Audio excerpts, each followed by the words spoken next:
Kita sering ya menganggap kata itu ya cuma kata. Tapi gimana kalau ada kata yang punya kekuatan lebih? Hari ini kita akan coba bedah gimana Al-Quran menafsirkan firman Tuhan. Bukan cuma sebagai sesuatu yang mendeskripsikan, tapi sebagai kekuatan yang bisa menciptakan realitas itu sendiri, dari alam semesta sampai ke diri kita. Nah, ini dia pertanyaan utamanya yang jadi inti dari pembahasan kita. Apakah kata-kata itu sebatas label, atau mungkinkah ada kata-kata tertentu, seperti firman ilahi, yang benar-benar punya kuasa buat membentuk kenyataan?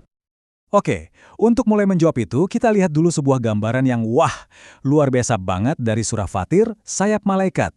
Ini bukan sekedar gambaran fisik loh, tapi sebuah metafora untuk membantu kita memahami kekuatan Tuhan yang tak ada batasnya. Ayatnya kan bilang malaikat punya 2, 3, bahkan 4 pasang sayap. Tapi tunggu dulu. Ini bukan pelajaran biologi ya. Ini jauh lebih dalam dari itu. Ini adalah simbol tentang skala dan kemampuan yang melampaui imajinasi kita. Coba deh kita lihat perbandingannya. Ini menarik banget. Di satu sisi, ada sayap burung pipit, diciptakan buat terbang dari satu pohon ke pohon lain. Simple. Di sisi lain, ada sayap malaikat yang fungsinya kosmik, buat perjalanan antar bintang. Penciptanya sama, tapi skala kekuasaannya, beda level. Nah, jadi poin utamanya itu bukan soal sayapnya, sama sekali bukan.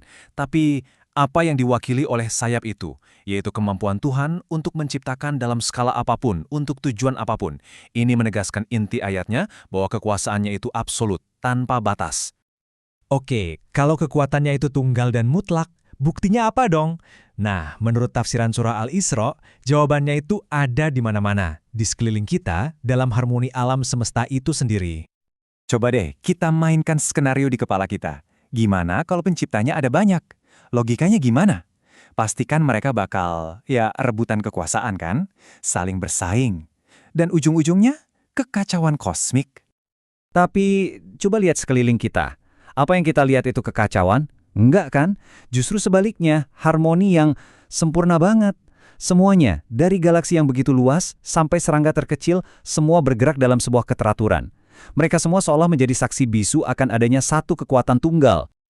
Dan harmoni inilah yang jadi bukti kuncinya.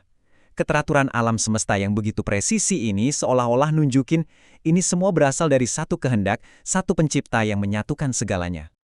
Nah, pertanyaannya jadi lanjutkan. Kalau ada satu kehendak, gimana caranya kehendak itu jadi kenyataan? Jawabannya ada di kekuatan firman itu sendiri. Bagaimana kata-kata Tuhan itu punya daya cipta.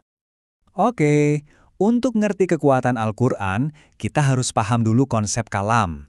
Artinya firman atau ucapan. Jadi, kekuatan sebuah ucapan itu ternyata bukan cuma dari kata-katanya loh, tapi dari mana asalnya. Ternyata ada 4 hal nih yang bikin sebuah kata jadi berbobot. Pertama, siapa yang ngomong? Kedua, diomongin ke siapa? Ketiga, tujuannya apa? Dan terakhir, konteksnya pas lagi gimana? 4 hal ini bergabung dan menciptakan dampaknya. Nah, karena yang berbicara di Al-Quran itu adalah Tuhan, maka firman-Nya itu bukan cuma deskripsi, sifatnya itu performatif. Maksudnya apa? Artinya, begitu diucapkan, boom, langsung jadi kenyataan. Kata-katanya itu udah sepaket sama kehendak dan kekuatan untuk mewujudkannya. Oke, ini makin menarik. Terus, gimana kekuatan firman ini kelihatan di dunia nyata kita? Mari kita lihat beberapa contoh yang menghubungkan hal-hal gaib dengan yang bisa kita lihat. Coba bayangin firman Tuhan itu kayak listrik. Listrik kan bukan cuma konsep ya. Pas dia masuk ke sebuah sistem, dia langsung punya efek nyata. Dia nggak cuma cerita, tapi langsung bertindak. Nah, untuk membawa ide ini lebih dekat lagi ke kita, argumen ini merujuk ke sebuah studi dari Jepang yang cukup kontroversial sih. Studi itu mengklaim kalau kata-kata itu bisa mengubah struktur fisik kristal air.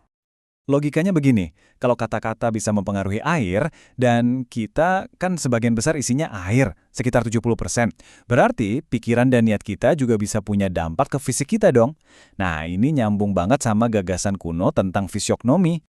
Jadi, menurut pandangan ini, wajah kita itu ibarat kanvas dari kata-kata batin kita. Apa yang kita yakini, niat kita, pikiran kita, itu semua pelan-pelan tergambar di penampilan fisik kita. Realitas kita dibentuk dari dalam keluar. Dan disinilah puncaknya.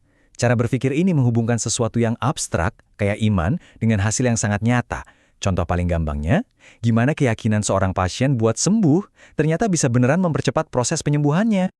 Jadi setelah perjalanan panjang ini, dari sayap malaikat sampai ke air di dalam tubuh kita balik lagi ke pertanyaan awal, tapi dengan sudut pandang baru. Kalau firman Tuhan punya kekuatan buat menciptakan alam semesta, terus kata-kata kita sendiri sebenarnya punya kekuatan apa ya?